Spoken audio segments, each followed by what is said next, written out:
What's going on, fellas? This is Mike D, Mr. Double Down on You, with another episode of Black Fathers Now.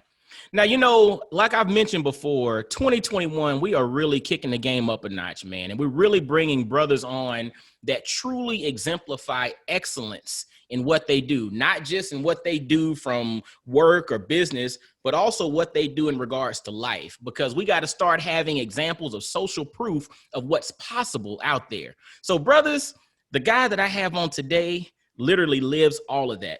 And the brother that I have is a husband. He's a father. He's also a powerful sports agent and is head of football with Klutch Sports. Now, he also went to Georgia Tech, and he also started from Moss Point, Mississippi. So the brother that I have on today with Black Fathers Now is none other than Damarius Bilbo. Fellas in the Black Fathers Now family, let's welcome Damarius Bilbo to the show today. What's up, my man? Hey, what's going on, man? How you doing? Great, man. I'm great. Just trying to start 2021 off right, like everybody else. Come on. We got to, man. I try, to me, it's not even about the year. It's about the moment. People say like it's one day at a time. I'm more so like, dude, it's one moment at a time, because sometimes a day is too much. Yeah, you're right, man. So much can change in a matter of hours and minutes.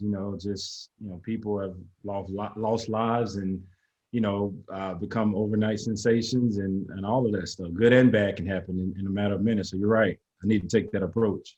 That's it. It's moment to moment, brother. And so before we jump into your journey and before we jump into your story, I always have the brothers give shout outs, because who are we without the folks that basically laid the groundwork or help us to be who we are? So before we get into your story, man, give us a few shout outs of those folks who basically are the wind beneath your wings, who maybe laid the groundwork for you or who allow you to be the brother that you are today.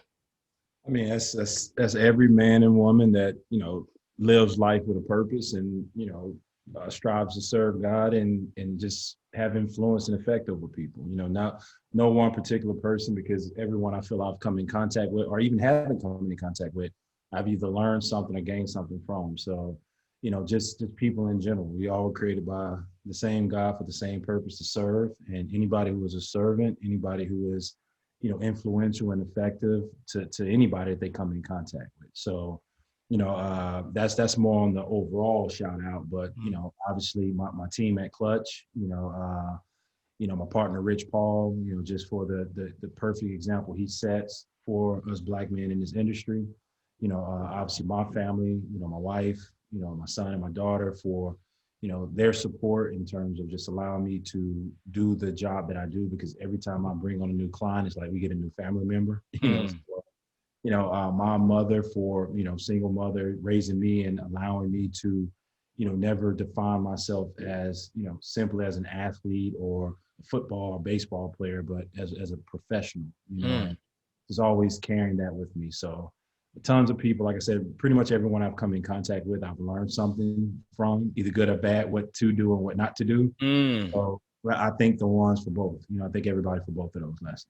Man, dude, you said so much there. And, when you were speaking, how you started with, I want to thank every interaction basically that I've had, because there's a lesson to be had in that particular interaction.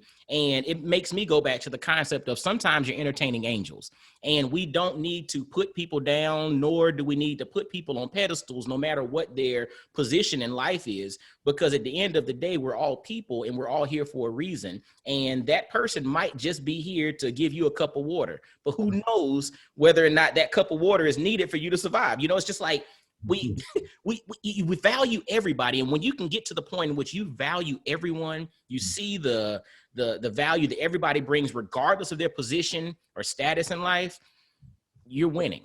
And that's how this thing's designed. That is the definition of a servant mentality. We were all put here to serve, like no one is greater than the next. So when you humble yourself and, like you said, whether it's a cup of water, whether it's a ride to the store, or, somebody standing in the grocery line in front of you that may need help, you have to put yourself in a servant mind. And then I think when you approach life like that, you'll get more than you give. People don't even see it like that. Like, I think I've been blessed, beyond my wildest dreams, because I was always serving. I was always looking for someone to help. And in the midst of me helping, I was receiving a lot more, So yeah, that's kind of how I try to approach my days. It's interesting to hear you lay it out like that, because you're also coming from the place of us having a servant heart or a servant mentality, but you're serving not with the goal of getting something in return. You just realize that that's what you're here to do. And Right. now the fringe benefit of it is you do get things in return. And I think that's an extremely valuable gem that the brothers need to pay attention to, because a lot of times we give to get, and Yep. that's not serving. That's a transaction. You know what I'm saying? It's totally different. That's a transaction. When you're serving to serve because you're supposed to do that, right? And you'll get on the back end, but you're serving because that's what you're called to do. Fellas, pay attention to that, man. He dropped the gem. It was embedded in what he said. He dropped the gem there. Good stuff. And so thinking about the gym and and you mentioned like your mom and you mentioned growing up and all, you came from Moss Point, Mississippi. You eventually got Georgia Tech. And again, now you're head of football with Klutch Sports. Take us back, man. Like, and you mentioned your mom never allowed you to just be viewed as an athlete and all of that. Talk to us a little bit about some of these inspirations and all, which kind of led you to where you are today, brother. Oh man, where do I start? Just really played sports to stay out of trouble. It was a situation where I was a single parent household. So mom was working and providing. I had an older sister, a younger brother. We were all 2 years apart. So sports was a way to just kind of, stay out of trouble, gain relationships, friendships, and, just find a passion. When you're in the South, it's really, throughout the week is really school, and then sports, and on the weekend is, grandma house and Bobby Jones gospel and Muddy Waters and BB King. And that's what it is. You didn't say Bobby Jones gospel, did you? Gospel, man. So, BET. Minnie and Mississippi Freddie McDowell, all those people. So that's what I kind of grew up on. So, it was a situation where, being raised by women, you really didn't have a lot of male influence, and you just always was trying to find your way. And, sports kind of gave me that identity, because obviously it gave me, people to look up to. It gave me people to aspire to be. I grew up watching the Ken Griffey Juniors, the primetime Deion Sanders, and I was a better baseball player than football player. But again, not having real male influence, I didn't know the business side of it. So by the time I got to, my later years, I only started playing football because I found out they didn't give full scholarships in baseball. Oh.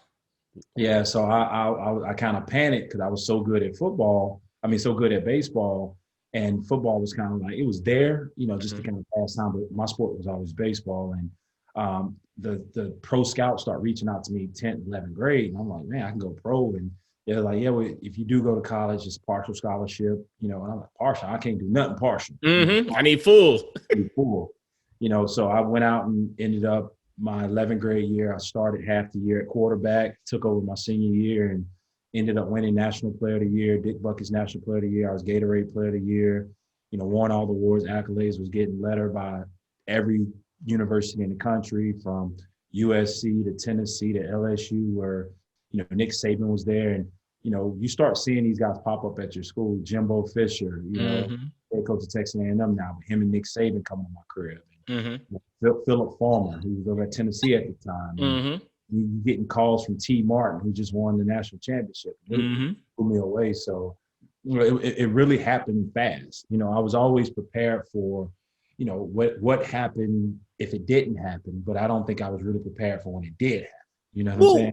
Hold on. See, that's the interesting thing. I heard somebody talk about, a lot of times we don't fear failure. At times we fear success, right? And you just laid out something where it's like, okay, I'm prepared for it, not working, you know what I'm saying? But I ain't necessarily prepared for it if this thing actually catches.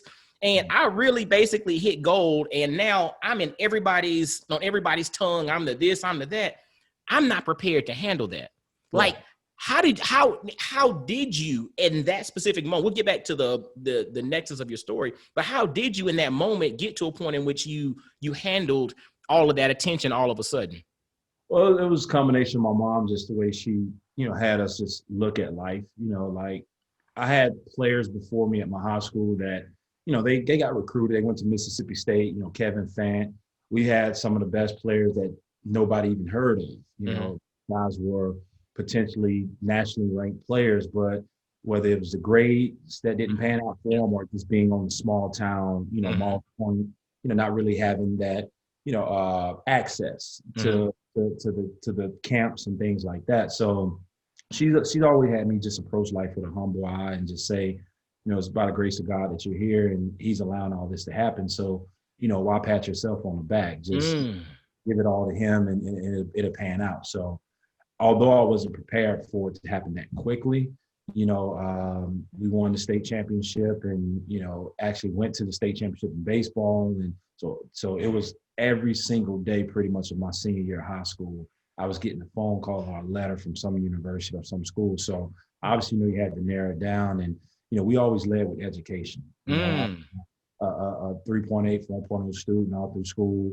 And, we went to these schools and took these visits. And my mom was always, really paying attention to who was stressing education. And when we went to our visit, we weren't just trying to meet football coaches. We was meeting dean of students, we was meeting the head of departments, things like that on our visit. Because again, we were always prepared for what if it doesn't work. There you go. Football is here, but why are we really here? And that's something I kind of put into more and more of my athletes now is that, when you're in college, you're a student athlete. Student comes before athlete for a reason. And when you go to the next level, if you're blessed to become a professional athlete, both of those terms, student athlete and professional athlete will fall off. You can't be an athlete forever, Whoa. So hold up. You said athlete will fall off. So whether you're a student athlete or a professional athlete will fall off. It's going on. But you're left with student and you're left with professional. Student is one who educates, one who is knowledgeable, one who learns. And then professional, what is your business? What is your business acumen? What do you understand in terms of life? Because the same billionaires that are flooding these, guys' bank accounts with millions and millions, the Arthur Blanks, the Robert Krafts and the Jerry Jones, these are guys who they didn't play in the NFL that long. I think Jerry Jones did have a football career at Arkansas, but these weren't NFL superstars, but they understood professional, right, business. And they were students that gained that knowledge of business. That's why they were successful enough to own these football teams. So it's things like that I always try to break down the message within the situation. Like there's always a message. There's always something to pay attention to. And that's kind of how I approach, this representation of athletes and, even from the way I define myself. So, it happened because I had a definition for myself. If I was just calling myself a football player, I would have went to the best football school. I could have went to the best football school. And I think at the time when I was coming out, Florida State was the best football school. I think Miami's, though they were at the top in the early 2000s.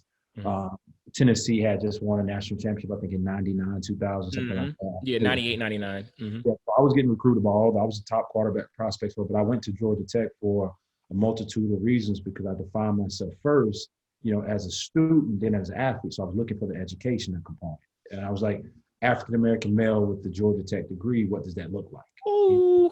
And then I defined what the athlete looked like. In Georgia Tech, we were ranked back in the early 2000s with George O'Leary. We were top 15 team in the country, but I felt I got the best of both worlds, not just from an educational standpoint, but from an environmental standpoint. Being in Atlanta, being in a city where, small town Mississippi, and being on Georgia Tech campus, it was a melting pot. It was different. Yes. It looked like the world would look, Yes. And all over, yes. All over. You walk in the classroom, sometimes you may be the only African-American, you know what I'm saying? And you have to, you have to deal with people that think this way and people that grew up this way and people that, are not from where you're from. So it gets you out of that comfort zone very, very quick, and that's why I chose to go to Georgia Tech. And the rest was pretty much the rest was pretty much a journey. I'm sorry. No, you're good. Coming in pretty much a journey in terms of, are we still connected? Yeah, we're still connected. Yeah, pretty much a journey in terms of just how I navigated coming from, small town Mississippi to now Atlanta, Georgia. I mean, I think I saw more people on my campus than I saw in my whole city. That's real. Look, I mean, and Tech wasn't even a huge campus at the time we were there. I think Tech was probably like 14,000 students, maybe. Mhm. So and like you mentioned, you had the international component. Like, and it's funny, you jogged my memory. I can remember at Tech, I had roommates from Georgia, from different parts of the country, but I had a roommate who was a first generation. His parents are from India. I had a roommate that was from Iraq. I had a roommate that was from France. I had roommates from all different racial backgrounds. And these are all this is my personal experience at Georgia Tech. So to your point, being a representation of the world was something that I valued in my tech experience. But you also mentioned something when you were talking about the environment and the environmental factors that come into play in regards to making your decision. And it's interesting because your mom laid this groundwork that basically set you up to be more than an athlete. Right. And what's so cool about that, this environmental thing comes into play.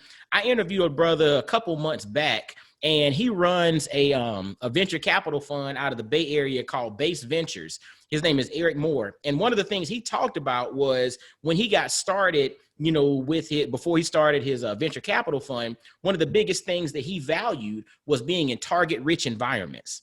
And when you're talking, I thought back to this brother who runs a venture capital fund about being in a target-rich environment. You were doing so in regards to how you placed yourself, simply on a college campus, but that was a target-rich environment for you to grow from, for you to learn from, but then for you to also expand your horizons. Yeah, absolutely. And we have this whole concept that football was a 4-year decision, but the university was a 40-year decision. Ooh, I like that. I knew that having a degree is one thing, but having a degree that meant something, and not to put down any other university, but some guys make decisions based on going pro, and some guys, make the decision on being a professional. Either way, you have to kind of understand what's for you. I could have been just as successful at Tennessee, at Alabama, LSU, but I wanted the challenge, and again, I wanted the environment. Knoxville didn't look like Atlanta. Baton Rouge didn't look like Atlanta. Tuscaloosa didn't look like Atlanta. And I got the best of both worlds because I had the environment of Georgia Tech, but I also had the culture component being with Spelman and Morehouse and Clark. At the time, Morris Brown was literally a hop, skip, and jump behind our campus. So I really say I got the best of both worlds and was able to accomplish and learn a lot about myself in those environments. I remember the first time I got on campus, I got tired of people asking me that I played football. And, you Bilbo, are you Bilbo? Because it's all over the technique and stuff. And, it was kind of like, dude, I play football. So what? But at Georgia Tech, you really stick out like a sore thumb. Yes. And so I remember I had this little running joke. I started off as an engineer. I used to tell all the people, I was like, yeah, I'm a chemical engineer and all this stuff like that. Just to get them off my back. It was funny. So, they start asking me questions. I was like, okay, they taking this serious. I'm like, I don't know what you're talking about. But now I'm so it was just really got me out of my shell. And a lot of my good friends, they were, like you said, the Indians and the Iranians. And, one of my buddies I used to go to lab with all the time, Bubba Khan. I still remember this kid. He was one of the cool Indian guys that was, always trying to get styling tips and stuff like that. And asking me who my barber was and stuff. I'm like, bro, he can't cut your hair. Like stuff like that. Just still having those relationships. And, at the time, all of my friends in high school were either black or white, just black or white, and I think I had a Hawaiian friend. I was at Keola. That was my only friend that, had an international component to himself.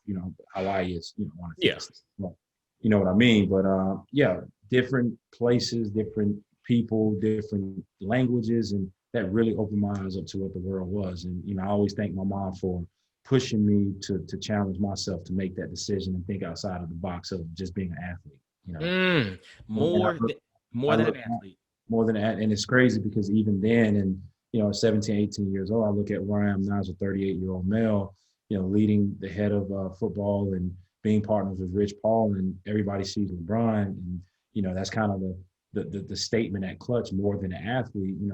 I was doing that back at 17 years old. So it was by God's design that me and Rich Paul connected, You know, and it's crazy how when you really pay attention to his ways and his will, it's gonna happen, whether it's on your time or his time, you know, but it's Mm, gonna happen, you know. So it's just you paying attention to who he's allowing you to be to connect with people that he wants you to be equal yoke with. So like I mm, said, when I met with Rich Paul, you know, it was like I felt like I met him before. You know what I mm-hmm, mean? I've met you somewhere before, and I've never met him before. You mm, know, but all the things he said, it was simply almost me looking in the mirror, hearing myself talk about the representation of athletes, not from a transactional standpoint, mm. but a personal or passionate standpoint. You know, so yeah. What else? It ended up at Tech, and you know, I've had some hardships on the football field, and you know, left and played baseball, and came back to Tech, and you know, went to the NFL, had an opportunity to play for a short time in the NFL, went through that process, went through the agent process, and you know, the rest is kind of history. Man, you said something there in which you were talking about, in essence, understanding who you're supposed to be or who God's designed you to be, and you literally submit to that and walk in that purpose, and then the scenarios or the things start to lay out for you, or the path starts to get laid out in front of you. And you mentioned like the interaction with Rich Paul and how you felt like you had met him before based off of all of your experiences. And it's an interesting perspective to really even dive into it, because in essence, you had met him before, because all of your experiences leading up to that was designed for you all to meet, and vice versa. It would be the same for him. All of his experiences were building up so that when he met with Damarius Bilbo, it was like this kindredness was going to be there. And I heard a lady not long ago, she was talking and she was doing an interview, and she said something that was simple yet profound to me. Somebody came to meet with her, and she said, that person didn't come to me, they were sent to me. Mm. Like, and for me, from a person who literally lives with faith in my heart and lives my life in that particular, way, if you really make that small transition and start to realize that people don't come to you, they were sent to you, that always keeps the bigger picture in focus. Mhm. And that also lets you know that all these steps are ordered, and it's not about your time, it's about the right time. And the right time is orchestrated by the person who orchestrates all of time itself, which is our creator. Absolutely. Well put. Well put. Yeah, man, dude, this. Ooh. And so you talked about meeting, and connecting with Rich Paul, but we have to take it back a little bit, because you professional athlete, you played a little bit in the league, but then you also became a sports agent. How did that situation, or how did that come into existence? It was more so when I was going through my process, I really paid attention to the people that was meeting with me. You Mm-hmm. know, I would never talk about another man created by the same person I was created by. It's just Yes. not fair. You Yes. know, who am I to judge? You know, but it was just one thing I saw in all these guys, they were transactional. You know, Mm. uh, and let's be real, that's their job to be Yes. trans. So because of my experience of being a former athlete, you know, I always understand what athletes are going through, right? Mm. You know, and so when I was going through my process, I really paid attention to the personalities, to the message of most of the men that was coming into my household. And most of them was the same.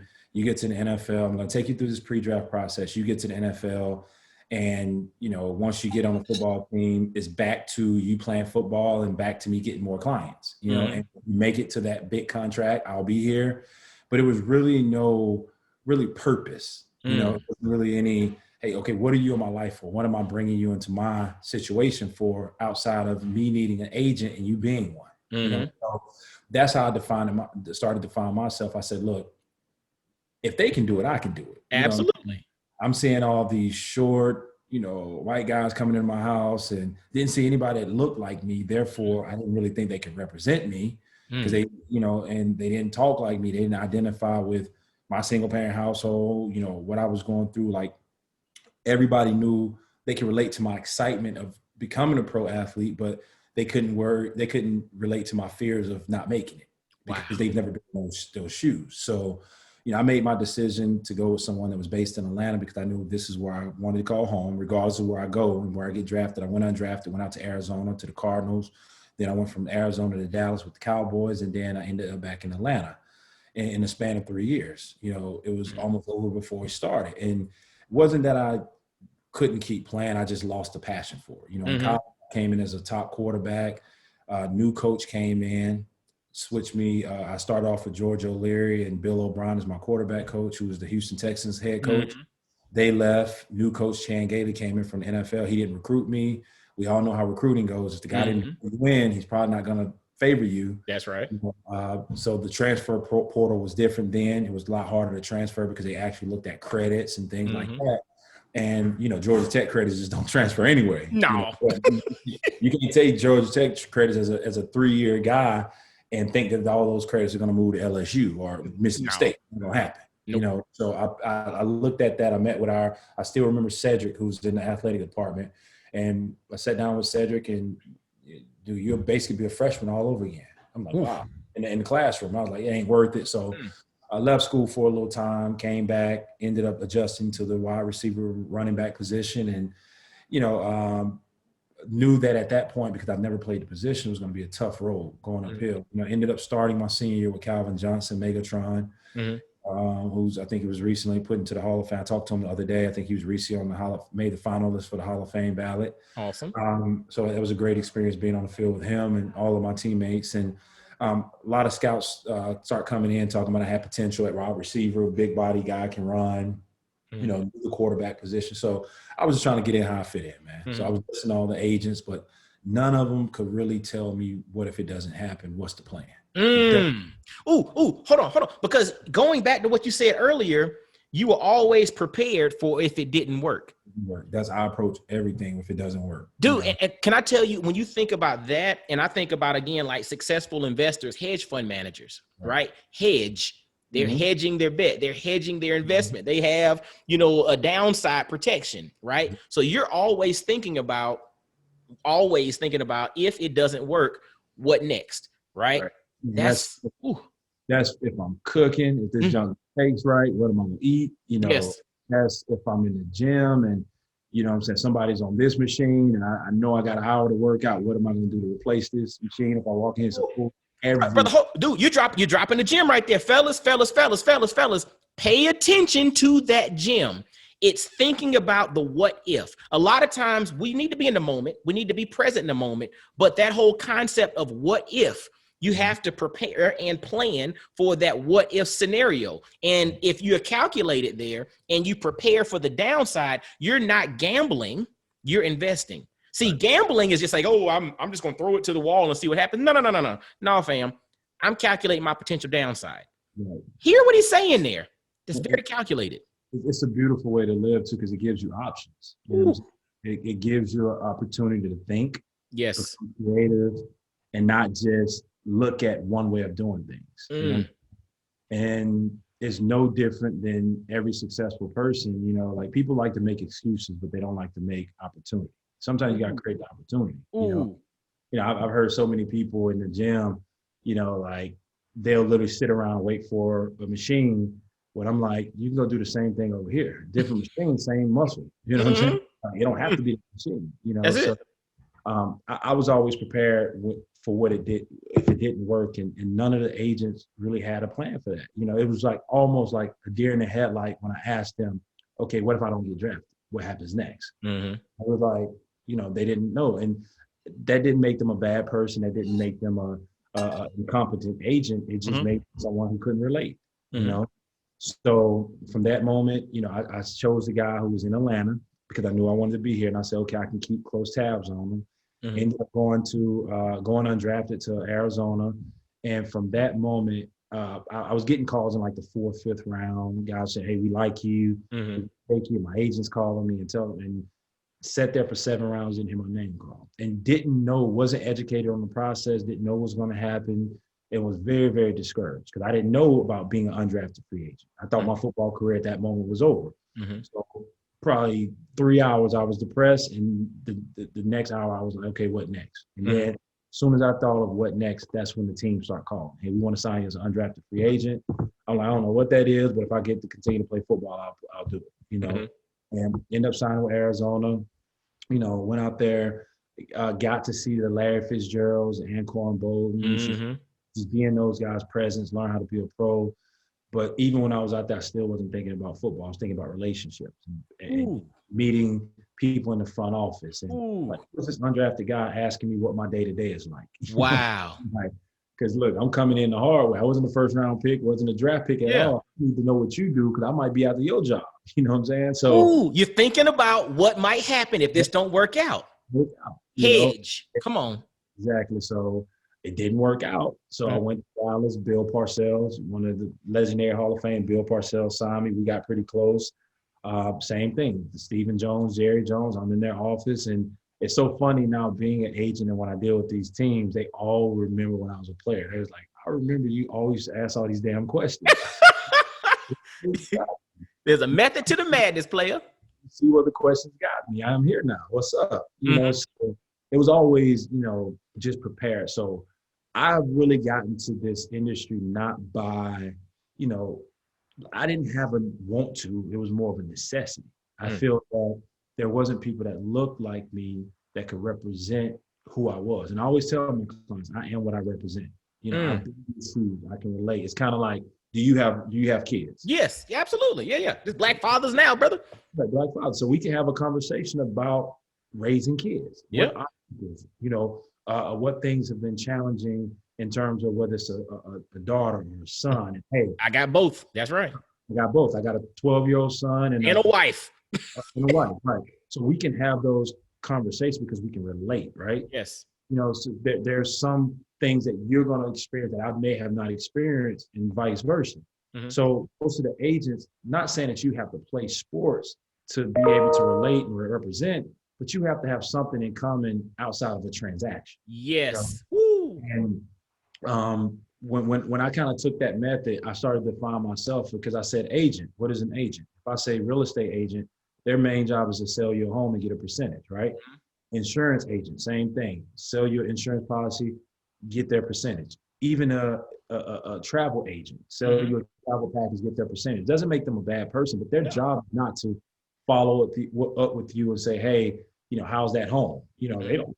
You live in a home now. That's right. They're on to the next. Yeah. They're on to the next transaction. They did their job. They got their percentage. They're on to the next. So, I never wanted to be called an agent. I thought that was very transactional. It wasn't really personal. So I just started to call myself representation, because I feel that as representation, I am one who relates. I can relate to what you're going through. So not only represent you as an athlete, because I was an athlete, but represent you as a professional, as a brand, as a business, as a black man, as a future entrepreneur or businessman, as a future husband, father, all those things holistically, I can look at and say, if you just want to be a football player, there are a million agents that can represent you, right? But if you truly look at yourself as a black man, a business, a brand, a community ambassador, a role model, a future father, husband, all of this stuff, there's somewhere down the line you're going to need me for that advice. You're going to need me to help represent you because the majority of my clients now grew up in single parent households, don't know their fathers, are first time fathers, themselves. So they don't really know how to navigate that space and they're figuring out their self. So if there's, once that transaction is put away, that contract is negotiated, now I get to talk to them and really be able to build that equity of, hey, I trust this guy. He's done a good job on the football side, but here's the rest of my life. What does that mean? Because I aspire to be a husband and wife down the road, and we share these stories. So it's really being able to lead men. And again, I would never talk bad about an agent that doesn't take that approach, that doesn't take that philosophy to the business, because everybody has a way of doing things, doesn't make it right or wrong. That's just their way, right? So that's just how I got in the business. So I started to see, as I'm meeting with these baseball and football agents, I just started to see the same jokers with the same approach, just different names on their companies, right? And literally, it was almost like, is there a book that you guys are reading, the How to Be an Agent book that you guys are reading? Because probably so. The same. Probably so. Everybody came in with that little corny Jerry Maguire story. I'm like, bro, like I've never at that time I had never seen Jerry Maguire. I didn't know what they was talking about. Yeah. Show me the money. I'm like, what are you talking about? And so it just became like me and my mom really looked at each other and like, they all the same. Like, what do we do? And so we really start to pick, okay, he's in California, never gonna be able to see him. You know what I'm saying? He's in New York, never going to be able to see. He's right here in Atlanta. He didn't have this. He was a smaller guy, but he's right here. I can see him. I keep my eyes on him if I want to stay here. So we really had a very meticulous approach in terms of selecting the agent. Once my NFL career was over, I started working with them because in our meeting, we had this system of how we were doing our meeting, and you would have thought I was going to be the number one pick overall, wow, because of how structured my meetings were. And from there, I selected him, and he made a comment to my mom. He said, once his career is over, no matter how long he plays, 2 years, 5 years, or 10 years, I want to make sure he's working for me. Wow. And when he said that, I was like, well, I don't work for anybody. I work with you, but I ain't gonna work for you. And he was like, wow. I'm 21 years old at the time, 21 years old. So even when I was in the NFL, I was building relationships for him. Hey, talking about my agent, talking about the relationship with him, things like that. And I started to get veteran players switch over to his agent while I was in the league. So once my football career was over, I had already developed that passion for representing players and people, So I took him up on his offer. I started working with him, became his head of recruiting, director of recruiting. And literally in a short time, in 5 years, I had over 15 first-round picks and 40 plus clients. And literally my first draft, I had 3 first-round picks. Next draft, I had 3. Next draft, I had 2 to 3. So every draft I worked with, we had 2 or more first-round picks. And you were the head of recruiting. You were the one bringing these. Yeah, I was the one that was building the relationships, going out, and it was crazy because he was a little Atlanta-based local agent. He was very good at what he did, but he didn't really expand outside of the Southeast. And I'm going to Nebraska getting Prince Amukamara. I'm going to Minnesota getting Eric Decker. Notre Dame getting Golden Tate, things like that. Northern Illinois is getting Larry English, guys like that. So they was like, man, this dude got a talent. He can really build relationships. And, that's where that whole representation came into play. He was an agent. I wasn't even an agent at the time. I was just a recruiter, what I'm saying? But I could relate in areas that he couldn't, So even though he was the agent, the transactional guy, he can never do what I can do in terms of relating. Hold on. See, you're talking about, so we talked about hedging, the downside protection or thinking about it. Now you're talking about leverage, right? Where you understand where your gifts and your talents lie, where you can step in and be one of the world's best. So now you have leverage. So you started off hedging the bottom, making sure that, hey, if something don't work, where am I going to go next? Right. Now you started to identify your greatness. You're like, yo, as a recruiter, as the one building the relationships, as the one bringing in all of these guys, I got a talent that basically puts me at the top tier of folks that are in this particular profession. Fellas, pay attention to that. Yeah. Understand where your gifts lie. I understand where your gifts lie, and that's it. And as good as he was at the time, it was always that salesman feel, And that a lot of this business is sell. And that's why I don't see, if I turn myself into a salesman, I could possibly sign every client I go after. But there's not a salesman bone in my body. I don't have that component to where I could tell a guy what he wants to hear to get what I want. You know what I'm saying? I don't have that in me. In this business, a lot of these kids want to hear what they want to hear. You know what I'm saying? They want to hear the bells and whistles. They want you to dress it up in the shiny, put the rims on it. And it's not like that. This is a tough process. And, but when so many people are doing it like this, and I'm over here, to some guys, you stand out, but to some guys, you're different, and that's not good. I want to go over here, so the clients I have, it's a situation where they want to be more than athletes. They truly do. They see the value because they know, let's be honest, not one of these agents are going to physically play for me, right? They're not going to play for me. No. So what value are they adding?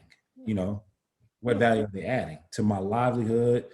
On the field, obviously, they have to be able to do the job, but you can look at certain people's client base and know that they can do the job. I don't have Chase Young and Jarvis Landry and Alvin Kamara and Jeff Okuda and Mekhi Becton. I don't have all these top players because I can't do the job.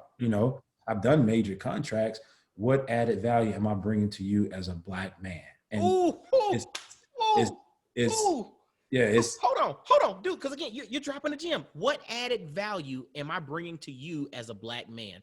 See, this is a beautiful time to be alive. I know there are challenges going on socioeconomically and politically and all of that stuff. There are challenges going on, but this is also a very beautiful time to be alive because we're now in a place where it is a value prop to say I am a black man.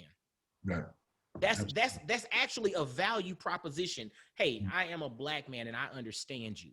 And it's okay to say that. For so long, we ran from that. We tried to, like you mentioned, fit into the bubble or follow the script of what everybody else is doing. Oh, Jerry Maguire, I got to follow this script and dress this way and say this. No. Right. This is who I am. Authenticity is the new wave. And hopefully that's the wave to stay. But regardless of whether it's here to stay, you're here to stay operating within that authenticity, which is going to continuously lead to your success because those that get it. And those are the ones that you want to get it because those are the ones you're connected to. Absolutely. Right. Golly, that's, man, I'm gonna tell you, like, and what's interesting about it, when I said the word authenticity, it goes back to what you talk about in your story of I am who you are. Basically, I am what you represent. You are it. Like, you're showing them that I'm a reflection of what it is you're doing and what it is you're going to do. I'm not gonna play it for you. But the reality is I am that reflection. So I get you and I understand you. And it's more than a transaction. This thing is bigger than the field. And that's ultimately what it's all about. It becomes a situation where, as black men, as athletes, as people, we all are going in the same direction, right? Yes. We all are starting somewhere and we're ending somewhere, and if I could walk a certain distance and then hand it off to you, and let's say me handing that off, I'm handing knowledge on.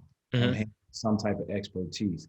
I'm handing some kind of experience off to you. That's ultimately what it is. I'm shielding them by the education and empowering them not to make the same mistakes or to be aware. For instance, I always tell all my clients, how are you going to these universities for 3-4 years? Because if you're in the NFL, a high draft pick, you probably were the superstar at your college, right? Why are you going to the NFL? Because you selected that college, right? You chose to go to Ohio State or Alabama. That was a choice. When you get drafted, that's not a choice. That team is calling you. That's why you see so many people in tears because they didn't know the team was going to call them. Chase didn't know he was going to Washington. Jeff didn't know he was going to Detroit. Jarvis didn't know he was going to Miami. That's why there's so much built up excitement because they don't know where they're going. In terms of college, hey, I got this list of 4 top schools and I'm going to choose. It's my choice. So in making that choice, you have a little more invested in that university because you chose over all the colleges you could have went to, you chose to go there, right? So with that being said, these teams that don't choose you, they don't have that built up investment in you. It's all about production. You know what I'm saying? When they see you stop producing, they can go choose somebody else. Absolutely. Right. So why are you going to these universities that you chose to go to and leaving the resources behind once you go to the NFL? You got to dig into these alumni, dig into these, these endowments, these successful people before you, build these relationships because you again made that choice to go to that university. So those relationships are laid up for you to slam dunk. That's a quick pass to you to say, look, me, Chase Young, I chose Ohio State. So all that Ohio State has to offer in terms of business and resources, alumni, endowments, that is mine when I get here. But check this out though. See, you also hit on something there, and you also got to strike while the iron's hot, right? So while you have the juice and the leverage and the relationships, and while everybody wants to build a relationship with you and have you come speak at their this and talk to this person, while you have that, that's the time to build those relationships. 20 years from now, does that leverage still lie? Does that leverage still sit there? And it doesn't because there's always someone after you. Yes. You don't understand the draft, the whole NFL system, because you think of right now, as hot as that Justin Jefferson kid is, a wide receiver from Minnesota. Yes. Right? He should probably win the rookie of the year on the offensive side of the ball. We've seen Odell Beckham. We've seen Calvin Johnson. We've seen Julio Jones. We've seen Terrell Owens. We've seen Jerry Rice. We've seen Ben Swan. Every year the draft is set up for you to be replaced. Yes. That's it. That's all it is. Your day is going to come. And that's why I tell my guys, I represent you with the end in mind, knowing that the end is coming. It's coming. I don't want you to focus on it, but it's coming. Dude, I want you to be prepared for it. Check this out. I'm going to throw something at you. So we're recording this now in an episode that's released prior to this one. was episode 200. And one of the things that I talk about in episode 200 is the concept of life is an escalator, not an elevator. Right. Mm-hmm. So there's a difference. So with an elevator, you can push a button, right? You can push a button to go to the level you want to go to. You can get off, you can stay on it. You can ride the elevator up and down as much as you want. There's no reason that you have to get off. There's nothing forcing you off. When you get on an escalator, that bad boy is running continuously, right? And when you get to the next level, and usually on an escalator, there's somebody behind you and somebody in front of you, right? So when you get to the top of the escalator, you can't just stand there. You got to get off. Because if you don't get off, there's somebody coming behind you that's going to push you out of the way. Right. And life is like that. So whether you're talking sports, whether you're talking business, I mean, truthfully, when we think about the cycle of life, as we grow and as we age, and at some point we're all not going to be here, we're going to hit the next level and we're going to be gone. There's nothing we can do to stop that. So what are you doing while you're on that step, on that escalator that's going up higher to the next level? Absolutely. Absolutely. That's a great way to put it. Great analogy. Yeah. Dude, like, again, your story is amazing. Now, the other part to it is a lot of times when people think about sports and representation and all, they think that, you have to be a lawyer and all of that. So did you end up going to law school, or was that something, or how did you navigate that part of it with like contract stuff? Like, how did you get yourself there if you didn't go to law school? Yeah, with the CBA, it's completely different because that governs the contracts and governs agent, the collective bargaining agreement. So you have to get certified through the NFLPA. Now, a lot of agents are attorneys. A lot of them do have master's degrees and business degrees and stuff, which I do. But at the time I got certified, I did not. Okay. So I got in because I worked with another agency for 7+ years, 6+ years, whatever. So I got in on a special admission, basically. So because I had to negotiate it as an unlicensed guy, they have this rule that says if you played in the league and you negotiated 6 years prior to or 6 years after, then you can go and sit for the exam. And if you pass the exam, now you are a certified agent, right? So those are the regulations by the NFL. So you don't have to go to law school, because you think of it, even if I go to law school, there was a specialty. What was my law? You can do sports law, but you still got to pass the CBA. You know what I'm saying? Where you got to pass the bar. The bar doesn't certify you to negotiate contracts. You know what I'm saying? And that's why you have to get certified in each state. You have to take the bar in each state, because there's certain laws, regulations, and absolutely things in the state. The CBA is the say all be all amongst agents. So it doesn't matter if you're an agent. I mean, it doesn't matter if you're an attorney. It doesn't matter if you have a master's degree, postgraduate degree, or whatever. You still have to be able to sit and take the CBA and get certified there, pass that exam.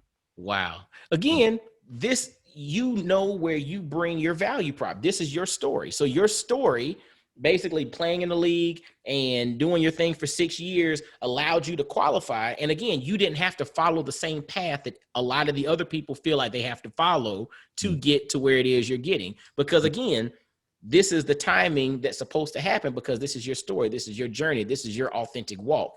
You're just choosing to lean into that and be all that you were designed to be. So that's an amazing, amazing fact. Now, brother, I'm not going to keep you all day, man. I could talk to you all day, because your story is just like crazy amazing to me, man. But with your journey and these experiences that you've had, and, the amazing ups and the lessons you learned and all of that, how have all of these things come full circle to impact you as a father, specifically a Black father? Well, my son was born. I was 25 when my son was born. So blessed to have that college degree, played in the NFL a little bit, wasn't a superstar, was just a guy on and off the roster, practice squad, back and forth, but I think I had gotten to the stage to where I was ready to kind of lead, not be selfish, and, kind of have my experiences built up. I think everything I've been through, as a father, it's a task every day. Yes. Even though that is your seed, that is your son or daughter, they're still their own people. Yes. They still live in a different world. They still are exposed to different things that we were exposed to or weren't exposed to at our age coming up. Truth be told, I like to move his ass down to Mississippi back to the country and raise him that way. Yes, sir. So I feel like, because in today's world, you can't just let your kid run outside. And we used to wake up 7, 8 o'clock and be gone to 5, 6 o'clock. Yep. Till the street lights come on. Yep. No cell phones, no anything. And it wasn't a lot in the world back then that just scared people. It's like everywhere you go now, whether it be, the stuff you saw in Washington with, for all I know, my son would be walking down the street and some crazy white guy see him or that man, a crazy black guy. We don't know, just people.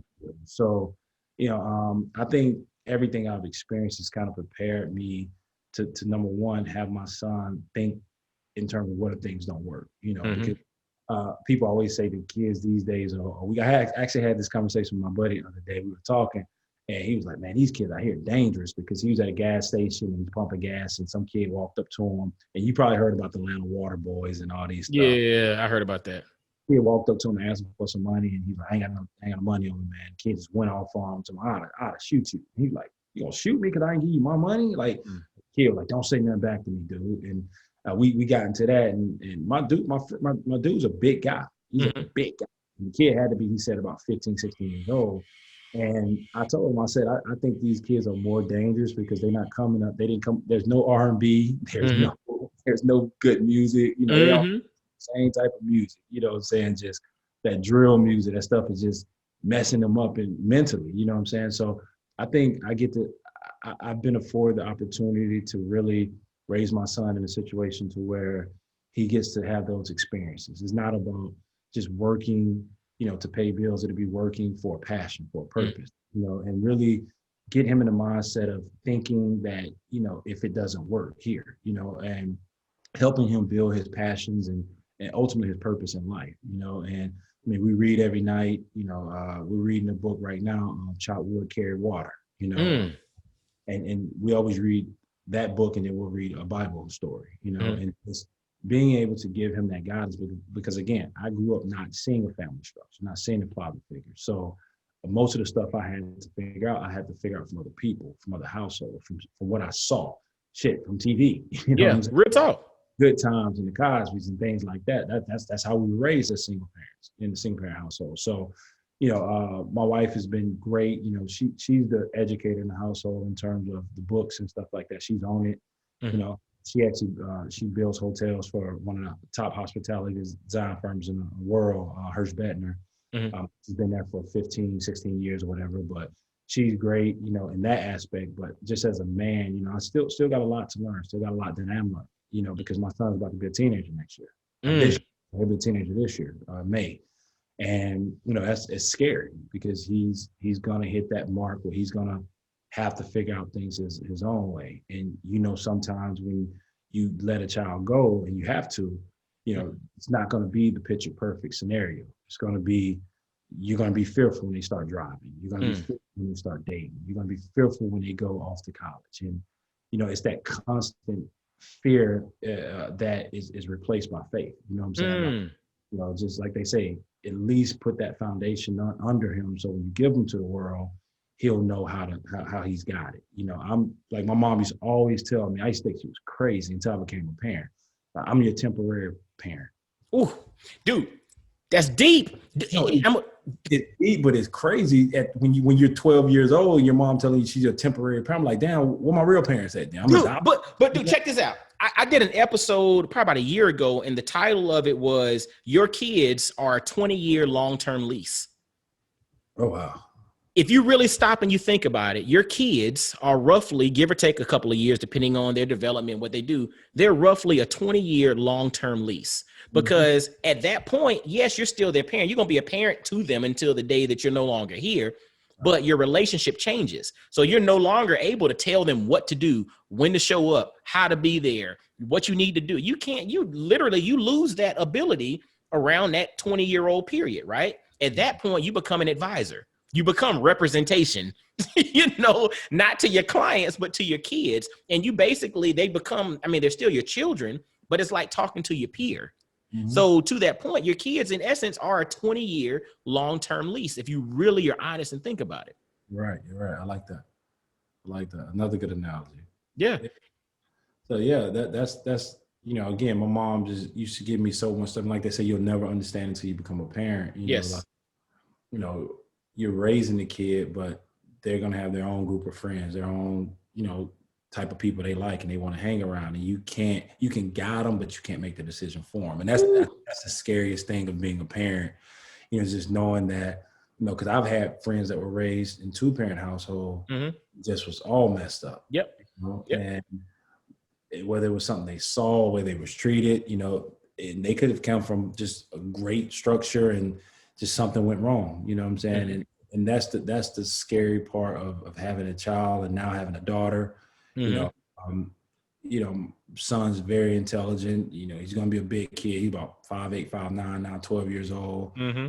Great athlete, and that's why I try to keep him. He's a soccer and baseball player. Try to keep him in sports just so he's not a troublesome kid. He's a really good kid, but so me and my wife is talking about the other day just how innocent he is. Mm-hmm. And at some point that innocence is gonna be stripped from him. Mm-hmm. The world has a way of making you grow up real fast. So I want to make sure, because he doesn't have to, he keeps that innocence as long as possible. Whether, I don't care if he's 19, 20, still relying on us. You know what I'm saying? I want him to have that because most of the kids I come in contact with, they had to grow up at 14, 15. And it's a part of them that got lost because they felt they had to grow. I don't want my son to feel like he has to grow up. You know what I'm saying? Dude, hold on. See, you're jumping into something that is so deep and powerful, because there was a study that came out not too long ago, and it was talking about young girls and talking about how young Black girls were viewed as being more mature than their counterpart. And so basically what they were saying is they think the young Black girls were older than the other little girls. So they basically stripped some of that innocence away from them earlier than they did other demographics. The same thing aligns with the Black boys. So again, my little boy is 7, my little girl is 9. Right now he's a cute little kid. But at some point, there are going to be people who view him as a threat because he's now big. Now he has muscles. He got a little mustache, whatever. Things are going to change a little bit. He's no longer that cute little kid. Things change. But I think that comes back to the importance of us as Black men, as Black fathers, not just raising our kids, but also being vocal in the community and start to create this critical mass of us. Because the more of us that are out there, I can see that little 14-year-old brother and say, like, I ain't scared of him. That was me. You know what I'm saying? I can see that little, that girl and say, like, yeah, she's 10. She's not a grown woman. I don't care how developed she is, because she's whatever. She's still 10. She's still a little girl. It's like we have to get more of us out there, more of us that are vocal to really set the stage and create this critical mass so that there's an environment. And so our kids don't have to grow up so early. So that our kids don't feel the need to, because again, that's the world. And the world, I'm using air quotes here, that you're talking about is typically not our world, because not our world doesn't, and goes back to, like you mentioned, with the representation coming into your house, they didn't identify with you. So they can't connect with you culturally. They couldn't connect with your experience, whereas you and I can connect because that's us. So I'm going to give them that freedom and flexibility. Chris Rock said something a long time ago. He was doing a comedy special, and he said something like, you know what? I want the ability to fail and it not be fatal. I was just like, bruh, that is deep, because ultimately that's what it is. I want us to be able to play outside and you're 13, 14, 15. I don't care if you got a mustache. Go out, climb a tree. You know what I'm saying? And it's not looking wrong. You know what I'm saying? Like, I'm from the country too. I'm from Augusta, Georgia. So it's just like, so you're saying something that's so powerful, but I think part of that is on us to encourage our counterparts to be more, like you say, more than an athlete. Okay, be more than just a father of your own. We got to be fathers in the community. We got to be vocal in the community. We got to create this critical mass so that our babies have that freedom and flexibility to grow up normally. That's the village you're talking about. That's man. It takes a village to raise a child, man. But it takes a village for us to be who we are. I can't do this by myself. You can't do this by yourself. What kind of representation would you be as a representation of one? But I think with that being said, so many people are just drained by the day-to-day struggles. Yes. It becomes, you go in a protective mode, just taking care of your own. You know what I'm saying? What we don't understand, again, is going back. All this stuff just circles. It makes a full 180. It's that whole, if you are looking at things that we are all created for his purpose, Yes. created by the same person to serve, then you don't just serve when you're a waiter at a restaurant. You don't just serve one person at home. You serve That's all right. people that walk in. You know what I'm saying? And if you take that servant mindset, then I can see a kid in need and help him, whether he's my child or not, because I'm That's serving. right. So yeah, I mean, we're the house where, a lot of kids are always at our house. And, I always tell my son, like, you're going to come in contact with bullies. People are going to try you, Hmm. but, that dude has a story. He has a reason. That's right. So I'm the type where befriend the bully, Hmm. invite him over to the crib. Maybe he needed some love. You know what I'm saying? Maybe he don't like you because you got new shoes and he don't, Hmm. invite him over. What you need, bro. You don't have to do, because that one gesture can change his life, you know? So it's things like that to where I'm trying to show my son that, it's not always a fight in life. You know what I'm saying? Sometimes it's a simple conversation. You know what I'm saying? And I think some of these kids they're so angry at just everything. They don't have a place of peace. They don't really know what being a child is, because they just watch everything and they're growing up so fast. I remember the whole talk about my son having an IG page or Hmm. just social media, and it's just that stuff alone just exposes you to so much. It gives you everything that you don't need instantly, Yes. And, it's one of those things that, do you shield them from the world that is out there, or do you spoon feed it to them, or do you just give it all to them in large doses and then pull back? It's always a struggle. But I think the way I was raised, and, you know, uh, I don't have any regrets. Obviously, sometimes I look back and it's funny because my father has recently start reaching out to me on Facebook. You know what I'm Hmm. saying? He hit me up with the happy birthday, the Merry Christmas, and it came for a reason. My brother actually had a heart attack. My younger brother Oh this wow. year, yeah, and he was on life support for 3 days, 4 days. How is he okay? Good now, yeah, he's good now. He's Okay, good. pearl, man, that's a blessing, man. It was crazy, but literally was having 3 to 5 seizures every other hour. You know what I'm Oh my saying? And gosh. they had to fly him out to Emory, to another hospital and put him on life support. And my mom actually had to reach out to my dad, and Hmm. they came to us like Friday morning talking about he didn't have any gag reflexes. Nothing was working. And Mm. then we had to make a decision, take him off life support. And she reached out to my dad and they decided not to. And literally, 24 hours later, he's moving his toes and arms and, just was home next week. We were like, what the hell? But he ended up having surgery, has a defibrillator placed in. He has AFib. So Hmm. something about AFib that his heart just went crazy. Hmm. So he's doing good now. He's doing good. He actually just had twin boys a couple. Wow. Yeah. She found out she was pregnant like after that, so Wow. we both grew up. We got the same father. Mm. Me and my brother, we got the same father. My older sister has a different father. Mm. Um, but just us being, seeing the sacrifice that my mom made, and it was never a moment that we didn't know we didn't feel like we didn't have a father, Mm. because of the lessons that she, kind of left us with. Mm. Obviously we'll go to like baseball games and we'll hear fathers in the stands and stuff like Mm. that. But again, growing up in the country, we really grew up in a village. That's right. We had people to where, yeah, that's Travis's dad, that's Gary's dad, that's Hmm. Kid's dad, but shoot, he just like my pops too. He always Hmm. cool with me. He just don't live in the house with me. You know what I'm Mm. saying? If he saw me doing something wrong, he was gonna call me out on it. I call my mom before I get home. Mm. So we had that growing up, and I'll go right back around their house the next day and. Hey, I called your mom. Yeah, I appreciate that. I got my ass beat, but appreciate it. I shouldn't have been doing that. So that's how I grew up, and me and my wife have kind of taken that same approach. We have a group of, friends, my attorney, Von DeBose, who is probably one of the most profound guys that I've ever met in terms of just the theory. He approached everything from a theory mindset. Like he Mm. has all these different. It's almost like every time he speaks, he's speaking in parables. He has a Mm. story for everything. So his son and my son are real good friends, and his wife and my wife are real good friends. Me and him are real good friends. Met on a business relationship. He's my attorney, and then we just built from there. We got married in Italy at 18, and they were one of the families that came out with us. Mm. Another family. So we've surrounded our family with other good families. So Yes. when my son goes over there, his son comes over here. we know that they're going to be held to the same standards as if we were there. Yes. You know what I'm saying? And that's what it truly takes to raise these guys. So again, even though I'm raising my son, I'm not doing it alone. You know what I'm saying?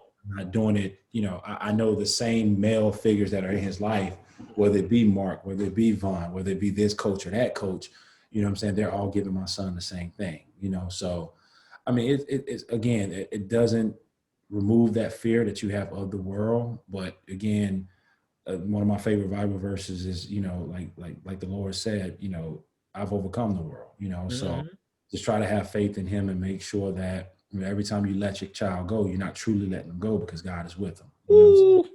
So that's kind of my parental approach, is just, continue to feed myself with, this faith and this belief that, hey, you've put enough in him and you've allowed him to know who God is, depend on God, to trust God, to let God show you, and everything will work out for the best. And that's how my grandma, like I said, goes back to the Bobby Jones gospel. I'm seeing my grandma and I'm like, this lady crazy. Like, what is she doing? And then again, it's seeing it at that age and that perspective, and then being, in your 30s and hearing that spirit and seeing that effect that reading something in the Bible, when it really touches you, has on you. You know what I'm saying? So that's how I'm trying to just put that, instill that in my son and my daughter. She's not even 2 yet. She'll be 2 in May. Both of my kids were born in May. It's crazy. Me and my wife met in May, and both my kids were born in May. Yeah, it's pretty cool. Wow. So just really trying to put that in them to make sure that, hey, we are your temporary parents. Prepare them, to, hey, I'm not going to always be here. That's it. Again, hedging that bet that, this father is stronger than who I am as your father. So come on. That's just how I approach it, man. And just, continue to learn from my mistakes, and, now that he's 13, you can't whoop him. He's about to be a teenager. You got to sit and talk to him, and like, hey, why did you do that? Why did you make that mistake? What were you thinking? Really just help him navigate and not feel like you always got to go outside his head when you do something wrong, because he's going to take that to the world. That's right. As I learned to solve problems, and when I used to get in trouble, my dad used to whoop me. So me and you got a problem, I'm gonna whoop you. Now I don't work like that in the world, So just every day finding out different things. That's kind of how I approach it. Man, every day you're gonna find out different things, and every opportunity is a lesson, right? This is a classroom. We're living in this classroom, right? And every interaction is a lesson. Every interaction is a class. And, if you continue to approach it that way, man, you're gonna have success. And there's no guarantee. Right? There's no guarantee we can do everything right. There's no guarantee for the success or the outcome to be that way, but there's just an increased probability of it. And that's what this thing is all about. All we're doing with our actions is we're helping to increase the probability of success. There's no guarantee for success. We're just helping to increase the probability of it. And like you mentioned before, as long as you keep your faith in the Lord and you allow him to control your thoughts. I have this thing, I say spiritual conviction leads to mental commitment. Mental commitment leads to taking action. So as long as you're spiritually convicted in how you operate and you allow that to influence your mind dictates the actions that you take. And at that point, you can let things go because you know that, hey, I've done my part and I'm being led by who I need to be led by. I can let go. I can wash my hands off the wheel, feet on the gas and the brake. You dig? Absolutely. That's what's up. Well, man, like I said, I could sit down and rap. We might have to do this again. I could sit down and rap with you all day, man. I'm loving this, man. Absolutely. We'll definitely chop it up outside of this podcast. I appreciate the opportunity and, just the message you're sending and what you have going on. Very powerful.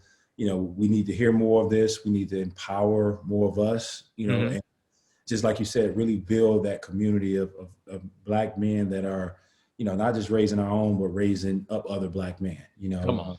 So I appreciate the opportunity, the message, the gems you left me with, and just giving me a chance to speak on your platform. That's what's up, my brother.